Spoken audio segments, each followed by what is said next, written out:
আসসালামু আলাইকুম guys, welcome back to my channel GN lifestyle. চলে এলাম আরেকটি নতুন ভিডিও নিয়ে। আজকে আমি রান্না করে দেখাবো শুটকি। শুটকি কিভাবে রান্না করলে বেশি মজা হয় সেটাই আজকে রেসিপিটা থাকবে। চলেন দেখি আজকে আম্মু কিভাবে শুটকি রান্না করে। আমি ফ্রিজ থেকে নামিয়ে 1 ঘন্টা ভিজিয়ে রেখেছি। ভিজিয়ে রাখানোর পরে এখন ধুয়ে পরিষ্কার করে নিয়েছি। এখন রান্না করবো। চলেন আপনি আমাদের সাথে থাকুন, দেখতে পারবেন কিভাবে রান্না করব। চুলায় আমি একটি পাত্র বসিয়ে দিয়ে এখন পেঁয়াজ দিয়ে দিলাম, পেঁয়াজের পাতা দিয়ে দিয়েছি। এখন রসুন দিয়ে দিয়েছি। এই শুটকি ভাজাতে আপনি রসুন যত দিবেন তত ভালো লাগবে। রসুনের কারণে শুটকিটা স্বাদ লাগে আমার কাছে। আপনাদের কাছে কেমন লাগে জানাবেন।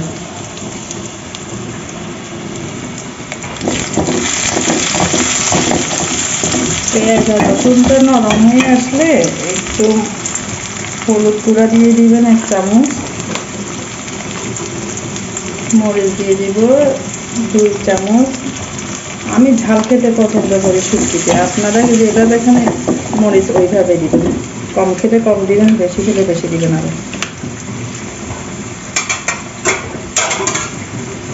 এখন একটু পানি দিয়ে দিব। মশলাগুলো একটু কষিয়ে আসুক, কষিয়ে আসলে পরে শুটকিটা দিয়ে দেবো।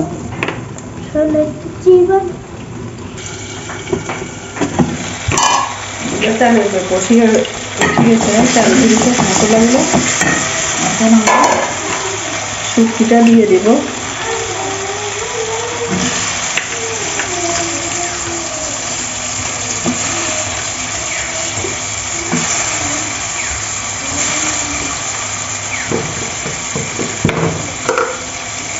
শুটকিতে দিয়ে লবণ দিয়ে দিব। লবণ সামান্য দিব, কারণ অনেক শুটকিতে লবণ থাকে, তো দেখে শুনে দেবো। এখন সামান্য করে দিয়েছি।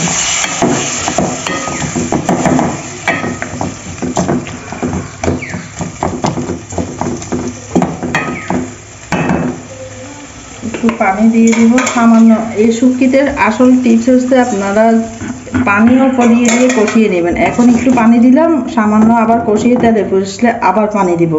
এভাবে করে 2-3 বার করে আমি পানি দিয়ে কষিয়ে নিব। আম্মু এভাবে রান্না করলে কি বেশি টেস্ট হয়?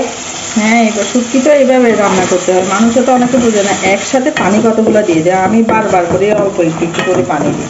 আমার কাছে ওরকম ধারণা লাগবে।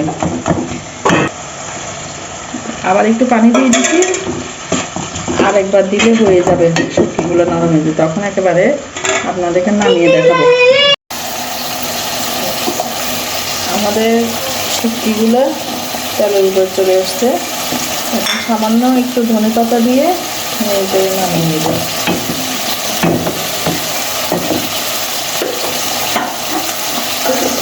দেখতে তো অনেক ইয়াম্মি লাগতেছে, খেয়ে দেখবো কেমন হয়েছে। এখন আমরা খেয়ে দেখবো কেমন হয়েছে। শুটকি দিয়ে ভাতটা একটু মেখে নিচ্ছি। ইয়াম্মি হয়েছে অনেক। লেবু চিপে খাবো, দেখি লেবু দিয়ে কেমন লাগে।